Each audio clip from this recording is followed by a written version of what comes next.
DeWaal here, and this is Bridging the Week for July 13th to 17th, and today is July 20th, 2015. Good morning. One more U.S. exchange amended its rules to enact new disruptive practices prohibitions. In addition, a federal appeals court told the Securities and Exchange Commission it cannot apply new Dodd-Frank sanctions retroactively. This week, U.S. banks will be required to mostly implement the ban on proprietary trading under the Volcker rule that was enacted 5 years ago. So to give folks plenty of time to make final fine-tunings, let's get started with looking at last week's most material developments impacting the financial services industry worldwide.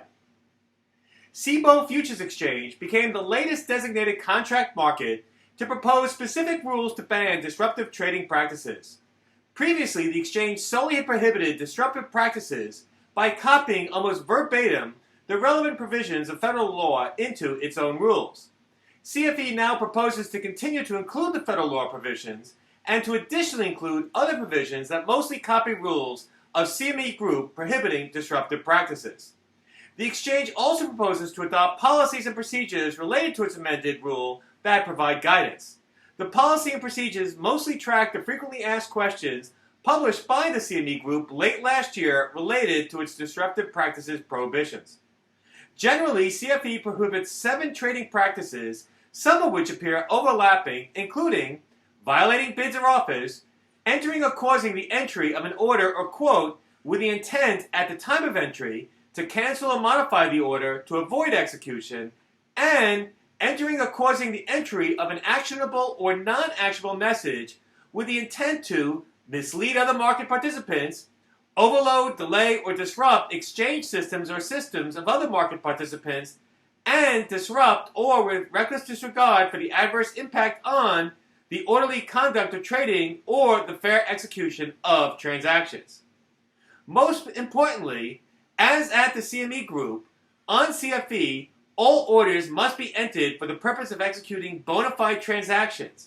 Additionally, all non-actionable messages must be entered in good faith for legitimate purposes. CFE's new amended rule regarding disruptive trading practices will be effective July 30th.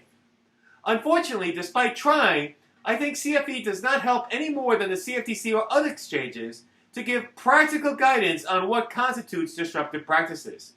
Unfortunately, to paraphrase a famous Supreme Court decision, regulators only know disruptive trading when they see it, unfortunately, after the fact. The Federal Court of Appeals for the District of Columbia ruled that the Securities and Exchange Commission impermissibly applied sanctions available for the first time under the Dodd-Frank Wall Street Reform and Consumer Protection Act retroactively to conduct of defendants that occurred prior to enactment of the new law. In an appeal brought by 2 former investment advisors, Donald Koch and Koch Asset Management LLC, a company owned and controlled by Mr. Koch, Mr. Koch challenged certain sanctions imposed on him by the agency. The SEC had ruled that the respondents engaged in prohibited marking the close activity in connection with shares of 3 banks from September through December 2009.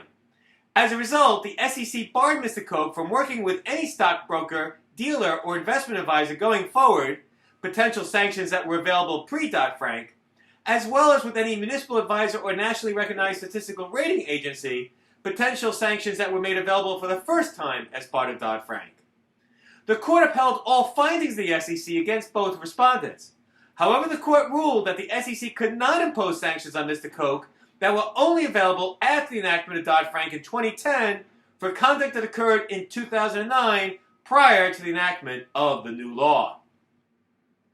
5 regulatory agencies failed to explain the cause of a wide boomerang in prices and high volatility in the market for U.S. Treasury securities, futures, and related financial instruments on October 15, 2014, sometimes referred to as the Treasury flash crash, in a joint staff report issued last week. According to the report, issued by the U.S. Department of Treasury, Board of Governors of the Federal Reserve System, Federal Reserve Bank of New York, Securities and Exchange Commission, and the Commodity Futures Trading Commission, intraday modulations in prices on October 15 were only less severe than, quote, have been seen on 3 occasions since 1998, and unlike October 15, all were driven by significant policy announcements. End of quote. The report indicated that the types of firms engaging market activity on October 15, principal trading firms and bank dealers did so in similar proportions as on other days. Although bank dealers generally widen their spreads during the period of the large price swing, the PTS mostly kept tight bids and offers but reduced the quantity of their offers. This conduct seemed to be a response to market conditions, not a cause, said the report. As a result of the incident, the report recommended that the evolution of the U.S. Treasury market and the implications of market structure and liquidity continue to be studied, trading and risk management practices in the U.S. Treasury market continue to be monitored, including government oversight over participants, and interagency coordination related to the U.S. Treasury market be promoted, including efforts to strengthen monitoring and surveillance. In her opening remarks last week at the Compliance Outreach Program for broker-dealers by the Securities Exchange Commission and the Financial Industry Regulatory Authority, SEC Chairperson Mary Jo White noted that the work of compliance professionals, quote, is critically important to investors and the integrity of the markets, end of quote. Although she noted that the SEC's enforcement program seeks to emphasize, quote, the importance of a strong compliance program, it is not our intention to use enforcement program to target compliance professionals, end of quote. However, she claimed that the SEC, quote, of course, must take enforcement action against compliance professionals if we see significant misconduct or failure by them, end of quote. I'm not sure this is so comforting. Frank Tamayo, who served as the alleged middleman in passing along insider trading tips from Stephen Metro, a managing clerk at the Simpson Thacher law firm, to Vladimir Eidelman, a broker with Oppenheimer & Co., resolved a lawsuit against him by the Securities Exchange Commission last week. According to the SEC, because Mr. Tamayo entered into a cooperation agreement and helped the agency gather evidence against Mr. Metro and Mr. Eidelman, he will not be assessed a monetary penalty.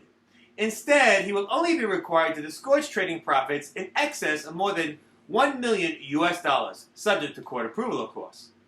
According to the SEC, the information exchanges between Mr. Tamayo and Mr. Eidelman typically occurred in the main concourse of Grand Central Station in New York City by the Central Information Booth and Clock, a very pretty location. After passing along tips on napkins or Post-it notes, Mr. Tamayo then chewed up and sometimes ate the napkin or note to destroy evidence of the tip. Yummy. Criminal charges and an SEC enforcement action were previously filed against Mr. Metro and Mr. Eidelman. Well, that's it for this week's issue of Bridging the Week. As always, there's more information in each article and more articles on the article version of Bridging the Week on the website. Check it out. Until next week, this is Gary DeWaal. Have a great week and ciao.